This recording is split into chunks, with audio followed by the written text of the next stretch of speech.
देखिए आज ये हमारे बीजेपी के स्पोक पर्सन है और ये हमारे कांग्रेस के स्पोक पर्सन है। कांग्रेस के मैं एज एंकर और एज मीडिएटर रिप्रेजेंट कर रहा हूँ घाटागिरी को। मेरा नाम है ललित मीना और आप मिल रहे हैं मिस्टर राहुल मीना और ये मिस्टर सुखदेव मीना।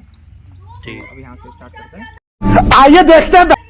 जी आप क्या बोल रहे थे वापस? जैसे कि बीजेपी में परिवारवाद चलता है, कैलाश विजयवर्गीय का टिकट हुआ क्योंकि आकाश विजयवर्गीय को टिकट नहीं मिला, तो इस तरह से बीजेपी परिवारवाद से पूरी तरह घिरी हुई पार्टी है और बीजेपी को अपनी हार साफ साफ दिख रही है। इसलिए पूरे केंद्र के नेताओं को ना बीजेपी ने चुनाव मैदान में उतार दिया है और बीजेपी के पास मुख्यमंत्री का कोई चेहरा नहीं है। बीजेपी का जो नकली चेहरा था वो पूरी तरह से बेनकाब हो चुका है। हमारी पूर्ण बहुमतों से 150 सीटों के साथ सरकार बन रही है और समय के साथ हो सकता है 150 प्लस भी जाए। जी जी ठीक है। जैसे मैंने परिवारवाद का मुद्दा छोड़ा, मैं माननीय दिग्विजय सिंह जी के परिवार से मैं आपको अवगत कराता हूँ। जबरदस्त सिंह जी उनके सुपुत्र हैं और लक्ष्मण सिंह जी उनके भाई हैं, दोनों टिकट हैं। उनके भतीजे प्रियव्रत सिंह जी हैं, उनके भांजा जमाई राहुल सिंह जी हैं सीधी चुरट से, और 3 लोगों का मैं नाम अभी याद नहीं कर पा रहा हूँ। तो आप समझ गए होंगे परिवारवाद वाला मुद्दा। तो आप उनके परिवार से बीजेपी से एक बंटी बना नहीं, उनका परिवार नहीं है, वो आप माफ़ी चाहूँगा आपकी बात काटने के लिए। और दूसरी चीज़, इन्होंने बोला कि 150 सीट उनकी आ रही है। देखिए, जनता कांग्रेस को जान चुकी है। हमने इनको 18 महीने का समय दिया था, 18 महीने में इन्होंने सिर्फ वादे किए, लेकिन जनता ने आपको 18 साल का समय दिया है जी। तो आप देखिए ना, विकास देखिए। आप ये बताइए कि विकास आपने ये सिर्फ कागजी विकास है। आपने जमीनी कागजी स्तर विकास पे चाहा है आज भी बेरोजगार युवा हैं, छात्रों को लगातार वैकेंसी से दूर रखा जा रहा है और आम जनता लगातार पिछड़ी जा रही है। किसानों को अपनी फसलों का भाव नहीं मिल रहा है। बिल्कुल। और मैं बताऊं आपको, इतना आक्रोश है कि बीजेपी के नेता जहां पर जाते हैं। अब आपने एक करंट वायरल वीडियो देखा होगा जिसमें जो हमारे केंद्रीय मंत्री नरेंद्र सिंह तोमर जी, उनके लड़के बच्चे 20 करोड़ का, तो 20 करोड़ 100 करोड़ की लेन देन की बात करें। इतने पैसे कहाँ से आपके पास, ये बताइए। आप आम जनता के पैसों का दुरुपयोग कर रहे हो। आप अपने भोग विलास के लिए लगातार मध्य प्रदेश को पीछे धकेलते जा रहे हो, लगातार भ्रष्टाचार को बढ़ावा दे रहे हो। बताइए राहुल जी, आपकी सरकार है, स्पेशली बीजेपी गवर्नमेंट, किसानों के लिए आपने सिर्फ और सिर्फ कर्ज माफी के अलावा आपने ना ही तो उन्हें एक अच्छा इरिगेशन सिस्टम दिया है, नहीं कर्ज माफी कांग्रेस की वो रणनीति ना ही आपने फर्टिलाइजर इजीली अवेलेबल करवाया। सोलर सबमर्सिबल भूल गए। इतनी बड़ी चीज़ हमने अवेलेबल कराई। जरूरी है कि गवर्नमेंट ही आपको बिजली प्रोवाइड करे। जब हम आपको सुविधा दे रहे हैं ना, उस पर 80% की सब्सिडी दे रहे हैं। सोलर सबमर्सिबल लगाइए। एक बात बताइए सर कि आप कितनी भी सब्सिडी दे रहे हैं, लेकिन जो आपकी 20% आपने 80% सब्सिडी दे रहे हैं, लेकिन एक बात बताइए कि किसानों की जो क्या कहते हैं, किसानों की जो खरीफ फसल है वो पिछले 4-5 साल से बर्बाद हो रही है जी। तो आप इस पर गवर्नमेंट पहले बात मेरी बात सुनिए कि आप पिछले 4-5 साल से बर्बाद हो रही है और सिर्फ जो उनकी जो राबी फसल है सिर्फ वो उनको उनके खर्चे निकाल पाती है। अब ये बताइए, आपकी जो 20% जो आपकी सब्सिडी आपने जो दी है, मतलब जो आपने 20% ओनली 20% केस पर आपने सब जो दी है, आप ये बताइए उनके पास तो वो 20% भी पैसे नहीं है। उनके घर अपने जीवन व्यतीत करने के लिए पैसे नहीं है। आप सोलर पैनल कहाँ से खरीद लेंगे? और 2 बीघा वाला किसान सोलर पैनल नहीं चाहिए, उसको सिर्फ नहर का पानी चाहिए। तो हम उनको 10 घंटे उनको बिजली प्रोवाइड करवा रहे हैं ना, आप सिंचाई के लिए। आप उनको 10 घंटे प्रोवाइड करवा रहे हैं जी, है ना? तो लेकिन आपके आपने जहाँ उनके जो पार्वती है, देखो कुएं में पानी कम है जी, ट्यूबवेल में पानी बिल्कुल निचले स्तर पे है जी। तो आप एक बात बताइए कि आप नहर का क्यों नहीं कर पाते? नहीं, देखिए जो नहर है उसमें वो बाढ़कृत सिंचाई, जो कि सिंचाई का बहुत प्राचीन तरीका है, उस पर बेस्ड है। उसमें कितना पानी वेस्ट होता है आप जानते हैं। जब इजराइल की टेक्नोलॉजी देखिए आप इजराइल की टेक्नोलॉजी ले आए, वो उसका हमारे यहाँ पर बिल्कुल स्वागत है, लेकिन उससे पहले आप एक बेसिक इरिगेशन तो प्रोवाइड करिए, जिससे कि कम से कम बेसिक तो इनकम हो उनकी। आप मान रहे हैं कि आप इजराइल ला रहे हैं, आप अमेरिका ला रहे हैं, बिल्कुल लाइए एक बात और मैं लेकिन आप कब लाएंगे वो? जब तक ये बर्बाद हो जाएंगे, ये 2-2 बीघा भी जो है इनके पास वो बिक जाएंगे, जब लाएंगे आप? एक बात और मैं राहुल जी से कहना चाहता हूँ, कांग्रेस की सरकार में इस गांव में, वर्तमान गांव की बात बता रहा हूँ, यहाँ पर एक कुआं है बड़ा, वहाँ पर बड़ी नहर थी, कांग्रेस सरकार में वो चालू थी, लेकिन जब से बीजेपी सरकार आई वो नहर बंद हो गई, उसकी सारी मोटरें निकाल ली गई है और किसानों ने उस नहर को अपने खेतों में मिला लिया है। तो मतलब जो सिंचाई की व्यवस्था कांग्रेस ने तैयार की थी उसे बीजेपी ने पूरी तरह से तहस नहस कर दिया और भ्रष्टाचार को लगातार बढ़ावा दे रही है। बीजेपी पार्टी है इनोवेटिव पार्टी। अब देखिए अब कितना पानी वेस्टेज हो रहा था, नहीं नहर तोड़ने में बीजेपी का हाथ है, ये आप कैसे कह सकते हैं? अगर एक बात मान लिया जी जी कि ये जो कौन सी करते हैं सोयाबीन, मानिए कि अगर यही किसान खरीफ फसल में धान बोते, धान लगाते, तो उसमें कितनी सिंचाई जाती? देखिए फिर भी तो आपको व्यवस्था करनी पड़ती। यदि आप धान की खेती कर रहे हैं उसमें बहुत ज़्यादा पानी की आवश्यकता है जी। इससे आपको पता है कि जल क्रांता की स्थिति उत्पन्न होती है। हाँ। उससे जैसे वाटर लॉगिंग हो जाता है, तो वाटर लॉगिंग से ज़मीन खराब होती है। ठीक है, आप जैसे सैलिनेशन बढ़ता है, सैलिनेशन बढ़ता है जी। तो फिर देखिए अगर मान लो आप हो जाती है है ना, अब आप अगर धान की कृषि करते हैं जी, तो उसमें पानी चाहिए, उसमें इन्वेस्टमेंट ज़्यादा चाहिए। ठीक है, और इसके अलावा जैसे आप देखते हैं कि जो ग्लोबल वार्मिंग है जी, क्योंकि मीथेन का उत्सर्जन होता है उससे, जी, जी, है ना, तो ये एक हमारे ग्लोबल वार्मिंग के लिए भी बिल्कुल पर धान की जो मटेरियल है, उसका वेस्ट मटेरियल, उससे कहीं ना कहीं हम ग्लोबल वार्मिंग को प्रोटेक्ट भी तो कर सकते हैं। फॉर एग्जांपल इथेनॉल का प्रोडक्शन करके। देखो एथेनॉल तो हम मक्का से भी बना सकते हैं सर। इथेनॉल का पेट्रोल जी, मैं राहुल जी की एक बात का जवाब देना चाहता हूँ। नहीं तो देखिए एथेनॉल में तो आप धान पे क्यों जा रहे हो, मक्का का यूज होता है, ब्लेंड कर सकते हैं ललित जी, फ्यूल में, है ना। ये बीजेपी सरकार ने किसानों के पानी को तक बेच दिया। अवैध रेत खनन, अवैध माफियाओं के हाथ में पूरे पानी, रेता बजरी के लिए वो जितने भी डैम है उनको निकाल दिया गया पानी। जैसे गेहूं की फसलें, इसको पूरे पानी नहीं मिल सकता। आज के टाइम पे पार्वती में जिस टाइम पे हर साल उसमें से धार चलती थी, वो आज बिल्कुल सूखी पड़ी है। और वो सिर्फ और सिर्फ किस वजह से सूखी पड़ी है कि आप ही के मोटिवेटेड, आप ही के बनाए गए, आप ही कई नेताओं के द्वारा अवैध माफिया जो रेत खनन माफिया है, उनके द्वारा जो बांध को, जो छोटा सा बांध था, उसको खोल दिया गया। देखिए इस कारण आप ये बताइए कुछ ही लोगों के चक्कर में कितने किसानों की जिंदगी खराब हो रही है। जैसे डैम बनाया गया जी, तो डैम एक निश्चित क्षेत्र तक ही सिंचाई की व्यवस्था उपलब्ध कराता है जी। अब डैम बना के आपने अभी वर्तमान में कौन सा डैम बनाया है? सिर्फ आप देख रहे हैं कि डैम बन के सिर्फ घाटा खेड़ी या ऊपर तक के लोगों को सिंचाई की व्यवस्था उपलब्ध हो, किंतु जैसे हमने पानी उसको खोला है तो वो पानी अन्य जो पार्वती नदी तो कहाँ तक है आपको पता है? 2019 में यूपी तक है, चंबल तक है। अब ये जल अगर वहां तक प्रवाहित होगा तो इससे और किसानों को भी तो लाभ होगा सर। आप चाहते हैं आपका गेहूं को 5 पानी मिले, और आप ये नहीं चाहते कि अन्य किसानों को कम से कम 2 पानी मिले। एक बात सुनिए हमारी, 2019 के लोकसभा चुनाव में श्रीमान अमित शाह जी ने एक वादा किया था कि 2023 में किसानों की आय दुगनी होगी। तो आप वर्तमान में आप बताइए कि आय दुगनी हुई किसानों की? कोशिश बिल्कुल जारी है। आप देखिए जैसे अभी मालवा में बहुत अच्छा काम चल रहा है इस पर। देखिए आप जैसे अभी फूड प्रोसेसिंग इंडस्ट्री है, तो माननीय अमित शाह जी ने कहा, इसका मतलब ये नहीं है कि आय दुगनी, उसका मतलब हम ये नहीं कह रहे हैं कि सोयाबीन के भाव कि मतलब अगर 3 है तो 6 कर देंगे, 6 तो 12 कर देंगे। ये बताइए, ये हम आपको इनोवेशन बता रहे, लेकिन इस पे काम कीजिए। आय के चक्कर में जो मंडी में जो अड़तियां हैं, जो फसलों को लगातार स्टॉक करते हैं, और जब बीज का टाइम आता है तो वही फसल जैसे अभी 3000 में बिक रही है उसको 10,000 में देते हैं।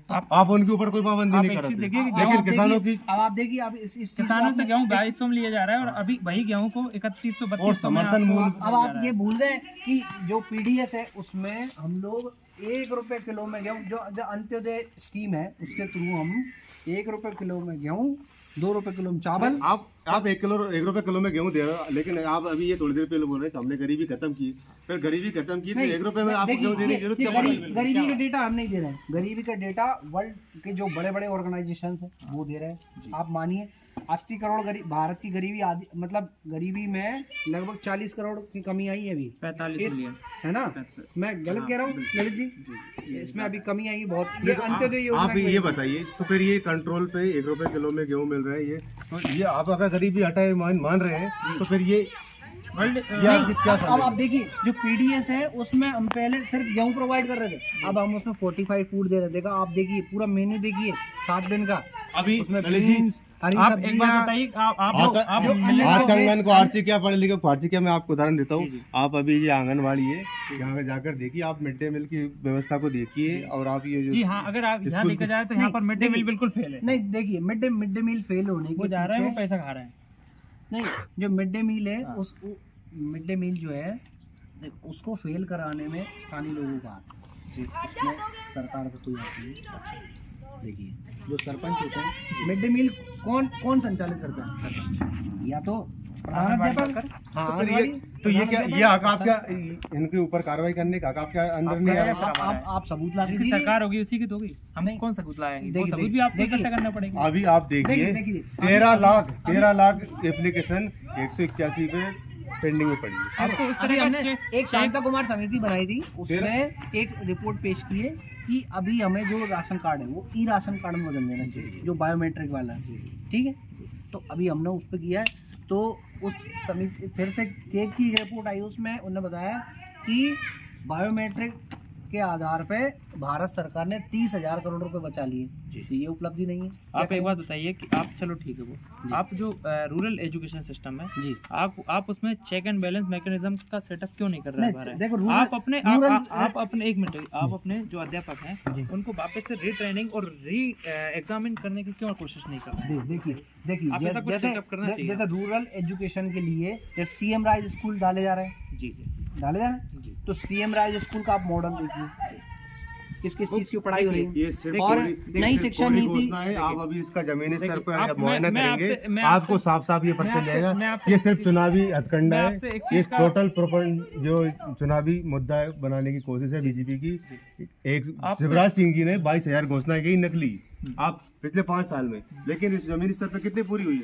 22 भी पूरी नहीं हुई है। देखिए, आप हमारे आप- आप ये पिछले हमारी 10 साल से बहनों मेट्रो ला रहे हैं, मेट्रो आई क्या? आ गई है सर, क्यों नहीं आई? चुनाव के अहम वक्त पहले नकली ट्रायल लिया गया, उसके बाद से नहीं सर, नकली ट्रायल 5 किलोमीटर का ट्रायल, नकली ट्रायल कैसे उसके बाद आता है? फिर ये अभी जनता के लिए क्यों लागू? देखिए सर, आप दीजिए जो भारत के जो रेल मित्र हैं, उनका नाम मैं अभी याद नहीं कर पा रहा हूँ दुर्भाग्य से, उनका कहना ये है कि जब मेट्रो लगती है तो समय लगता है, 5-10 साल का समय लगता है। कोशिश जारी है, इतना बढ़िया काम करके दिया। आप देखिए अच्छा, एक बात 27 किलोमीटर की अभी के नाम पे बड़ा बिल पास हुआ है, मेट्रो इसको पूरी तरह भोपाल में चल रही है, भोज मेट्रो, आप तो ये और देखिए, इंदौर में 32 जो- किलोमीटर की मेट्रो संचालित, 31.55 किलोमीटर की मेट्रो संचालित की जा रही। कितना बढ़िया काम किया है। राहुल जी, एक बात मैं आपसे बताइए, एक एक बात, बात आप भगवान का धर्म का एजेंडा उठाते हो, जी। भगवान के नाम पे वोट मांगते, धर्म के नाम पे वोट मांगे, लेकिन आपने महाकाल भगवान के महाकाल लोक को भी नहीं छोड़ा, आपने वहां भी भ्रष्टाचार आप किया। इसी मेट्रो पर मैं आपसे एक क्वेश्चन पूछना चाहता हूँ कि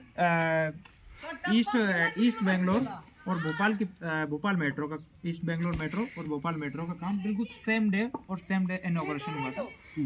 जी वो पूरी कंप्लीट हो चुकी है, और जबकि भोपाल से ज़्यादा बड़ी थी। उसका जो क्षेत्रफल था वो ये कुछ 47 किलोमीटर के आसपास का था। जी जी, 40 आपने अच्छा मुद्दा उठाया। वही देखिए भोपाल है, देखिए, भोपाल का सिर्फ 32-33 किलोमीटर की जो रेलवे है, 27 किलोमीटर हाँ, की जो है। वो देखिए आज तक- आप देखिए अभी- देखिए भोपाल का ज्योग्राफिकल आप स्ट्रक्चर देखिए, बेंगलुरु का देखिए, बेंगलुरु क्या है? एक पठार है, भोपाल क्या है? पहाड़ी।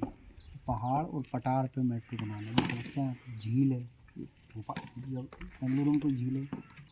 बेंगलुरु सिर्फ शहर है। हमें यहाँ हमारे वेटलैंड को भी उसका कंजर्वेशन करना है, हमें लोगों को भी ऐसा नहीं भगाने देना बेंगलुरु जैसे खाली करा देना। तो ये उसमें समय लगता है सर। पिछले 18 साल से आप सरकार में थे, जी लेकिन अब आप वापस से घोषणा करें, जब आपके हाथ में बात थी, आपके हाथ में पावर था, केंद्र में आप बोलते डबल इंजन की सरकार थी, जी वहाँ मोदी जी है, यहाँ शिवराज सिंह जी है, इसके बाद आप विकास नहीं कर पाए। आप किस मुद्दे पर वोट मांग रहे हो? आप जनता से लगातार भ्रष्टाचार हो रहे हैं इस मुद्दे पर। देखिए आप ये बताइए, आपने इस 5 सालों में कांग्रेस की सरकार गिराने के बाद से इन 3 सालों में आपने स्टूडेंटों को क्या दिया? देखिए एक जो नीति आयोग की रिपोर्ट है, उसमें नीति आयोग ने कहा है कि पर ईयर भारत में 1 मिलियन नहीं 10 मिलियन रोजगार की आवश्यकता है। तो रोजगार का मतलब ये नहीं है कि गवर्नमेंट आपको रोजगार उपलब्ध कराए, गवर्नमेंट आपको स्कीम्स दे रही है, आपको इनोवेटिव आइडियाज दे रही है। आपके आइडियाज को देखिए अभी अंकित बायनपुरिया का आपने वीडियो देखा होगा, तो ऐसे भी तो आप अर्निंग कर सकते हैं। जैसे जैसे हमारे क्षेत्र के एक बड़े यूट्यूबर हैं कार्तिक मीना, जी जी वो अर्न कर रहे हैं नहीं कर रहे हैं, उनकी एज क्या है 14 साल। जी तो ये अगर जियो नहीं आती जी तो क्या कार्तिक जी अर्न कर आप पाते? ये बताइए, आप कार्तिक जी मतलब कार्तिक जी फेमस हो ललित पाते? जी, इन्होंने ये बताया कि हम सिर्फ वो सिस्टम बना के दे सकते हैं काय का रोजगार का। आप ये भैया, हमारे प्रधानमंत्री जी भाषण में बोलते हैं पकौड़ा तलना आपके लिए रोजगार है। तो ये तो रोजगार आप में एक ये बात कहता बताइए है, कि आप एमबीए छात्र से भी पकौड़ा करने की उम्मीद करते हैं? फिर आप उसकी एजुकेशन की वैल्यू क्या है? मैं देखिए छात्र का मतलब देखिए, एक कक्षा में लगभग 40 बच्चे होते हैं, 40 के 40 बच्चे 90% तो नहीं मारते, कुछ फेल हो जाते हैं संयोग से, कुछ 50 बनती, 60 बनती। तो जैसे अगर कुछ बच्चों का पढ़ाई में मन नहीं लग रहा है और उनको खाना बनाने का शौक है तो पकोड़े नहीं बना सकते। अगर वो मतलब उनका शौक भी पूरा हो रहा है, अर्निंग भी हो रही, आप पकौड़ी में ऐसी रेसिपीज डालिए कि जिससे मतलब कि लोग आपको खाने आए। जैसे आप देखिए इंदौर का पोहा फेमस है कि नहीं, जीआई टैग मिलने वाला, आप आपके पकोड़े भी जीआई टैग दिलवाएंगे। अगर स्टूडेंट इतना आत्मनिर्भर होता है तो फिर वो एजुकेशन की तैयारी क्यों करता? बड़े ये जो गवर्नमेंट जॉब इनकी तैयारी क्यों करता? अगर उसे यही कहीं ना कहीं वही तो मैं कह रहा हूँ। सुखदेव जी, एक बात और है कि अब गवर्नमेंट के पास इतनी ऑलरेडी इतनी गुंजाइश नहीं बची है कि वो सबको रोजगार दे दें। देखिए बिल्कुल हम सही सबकी रोजगार की बात नहीं कर रहे, हम सबकी रोजगार की बात नहीं कर रहे। 2019 से पीएससी की वैकेंसी में आप कंप्लीटली कर पा रहे हो। आप ये बिल्कुल देखिए बहुत आपने अच्छा मुद्दा पकड़ा है इसमें। हमारी छात्रों के प्रति पूरी मतलब गहरी निष्ठा है उनके प्रति। देखिए हमने कोशिश की थी कि जो पिछड़ा वर्ग है उसको 27% आरक्षण मिले, ट्राई भी किया हमने, दिया भी, परीक्षा में अप्लाई भी किया। माननीय हाई कोर्ट ने कौन सा केस है जिसमें मैं भूल रहा हूँ 27% का वो मामला है कि 27% से ज़्यादा आरक्षण नहीं हुआ ओबीसी, कौन सा केस है? नहीं सुप्रीम कोर्ट का एक मामला है। देखिए जो हाई कोर्ट ने उन्होंने नहीं हाई कोर्ट ने सुप्रीम कोर्ट का जजमेंट 1992 में इंदिरा साहनी का केस जो 27% वाला था उसका हवाला देके उन्होंने कहा कि किसी भी स्टेट में किसी भी कंडीशन में 50% से ज़्यादा आरक्षण नहीं होगा। तो उसका हवाला देके माननीय हाई कोर्ट ने उस पर स्टे लगा दिया। इसमें बताइए आप गवर्नमेंट की क्या कमी, गवर्नमेंट ने क्या कमी कर दी? पूरी कोशिश की उन्होंने अपने अधिवक्ता को उतारा, उसमें अपने स्टूडेंट का पक्ष भी रखा। अभी निरंतर हम सुप्रीम कोर्ट में भी हम एक अभी केस जीते हैं, हाई कोर्ट में भी हम जीते हैं। ये मुद्दा हमने यहाँ तक पहुँचा दिया है कि इंटरव्यू ले लिए गए। एक बात सुनिए, हमारे प्रधानमंत्री जी महिला आरक्षण बिल के लिए बिल लाना चाह रहे हैं जी। तो एक तरफ तो आप महिलाओं के उत्थान की बात करते हो, एक तरफ मणिपुर जैसी इतनी शर्मनाक घटना विश्व स्तर पर उसकी आलोचना हुई है, वहाँ पर आप उसके ऊपर ना कोई बयानबाजी करते हो। आप एक बार भी मणिपुर नहीं जाते, आप क्या दर्शाना चाहते हैं? एक तरफ उज्जैन में जो भी घटना हुई थी, एक जो नाबालिग के साथ उसको रेप किया जी, उसको प्रताड़ित किया, उसका मर्डर किया जी। तो आपने उसके बाद के बारे में उसके बाद के भी आप बताइए ताकि मैं ना बताऊं। नहीं, आप मणिपुर की क्या हुआ उनका, मणिपुर की घटना के बारे में बताइए। उसके बाद एक बात बताइए, जो उज्जैन का जो मतलब मोस्ट मतलब वो जो दोषी है इस पर क्या कार्रवाई हुई बताइए, आप ही बताइए। आप मणिपुर आप ये कार्रवाई ये हुई है कि उनको घर जमीन दोज कर दिए गए और उस व्यक्ति के ऊपर 20 साल की सजा बनी। किसी का घर जमीन दोज करने से जी उसे सजा नहीं मिलती या अपराध कम नहीं होते। क्या आप ये नहीं जानते? आप एक बात समझिए, आप तो उनके घर वालों को सजा दे रहे हैं। एक बात समझिए कि आप अच्छा आपका ये जो एक मॉडल है आपका जो हाउस डिमोलाइज करने का एंड उसकी जमीन सीज करने का, आप जो अपराधी हैं कृपया आप उस पर्टिकुलर अपराधी को सजा दीजिए। आप उसके छोटे बच्चे हैं कि ना उन्होंने तो नहीं किया, आप उसके बीवी हैं, उसके माँ बाप है, बूढ़े माँ बाप, क्या उन्होंने उसको उत्साहित किया ये करने के लिए? अगर उन्होंने उत्साहित किया हो तो हाँ उनका आप डिमोलाइज कर सकते हैं उनका घर और उनकी जो जीविका है उनको डिस्ट्रॉय कर सकते हैं। देखिए लेकिन ये तो नहीं कि आप पूरे परिवार को सजा देंगे। देखिए जब आपके घर में पैसे आ रहे थे, आपका घर बन रहा था, अचानक से आपका घर बन गया, आप कार ले आए, आपने आपके पति से नहीं पूछा कि क्या करते हैं आप? बताइए, पूछा कि नहीं पूछा? आपकी पत्नी को ये पता नहीं हुआ कि आप क्या कर रहे थे? जब आपकी कंडीशन ऐसी थी कोई महिला किसी भी महिला के साथ दरिंदगी में सपोर्ट नहीं कर सकती। आप एक मिनट देखिए, आप एक मिनट मध्य प्रदेश पहला राज्य है जिसने रेप, अगर महिला कोई भी बालिका, जिस 12 साल से कम उम्र की बालिका का, यदि बालिका और बालक दोनों का यदि रेप होता है, मृत्यु, शारीरिक हाँ, उसको मृत्युदंड का जो प्रावधान है। प्रावधान है वो सबसे पहले मध्य प्रदेश ने किया है। बताइए आप। और जो पोस्को एक्ट है उसको सबसे पहले किसने लागू किया? मध्य प्रदेश ने लागू किया। बताइए, आप गलत कह रहे हैं। आप ये बताइए, अगर ये जो बातें कह रहे हैं ये अगर जमीन स्तर पे लागू होती, जमीन स्तर पे उसका असर होता, तो इस तरह की घटनाएं बढ़ती क्या? पिछले 18 सालों में मध्य प्रदेश पहला राज्य बना है देश में सबसे अधिक रेप की घटना मध्य प्रदेश में हुई है। देखिए मध्य प्रदेश महिलाओं के लिए सबसे असुरक्षित राज्य है, तो आप इस पे क्या कहना चाहिए? देखिए ऐसा है, देखो जियो का ज़माना है, डेटा जल्दी मिल जाते हैं, पहले डेटा मिलते नहीं थे, और मध्य प्रदेश ईमानदारी से अपना डेटा पेश करता है तो टॉप पे बना दिया गया। जैसे और भी राज्य हैं, अगर उनमें डेटा अगर इसी तरीके से ईमानदारी से पेश किए जाए। तो आप और राज्यों पर डेटा मैनिपुलेशन का आरोप लगाते हैं? नहीं, और राज्यों पे मैं नहीं लगा रहा हूँ सर, पर मैं ये कहता हूँ कि अगर इसमें पारदर्शिता लाया जाए डेटा को, इससे मैं सहमत हूँ जी, तो इसमें निश्चित रूप से कमी आएगी। आप हमारे दोनों पक्षों से बराबर तरीके से अच्छे से उनसे बात हुई, उन्होंने अपने हमारी भविष्यवाणी कॉन्स है। एंड प्रोस सब कुछ उन्होंने अपने आप के सामने प्रस्तुत किए।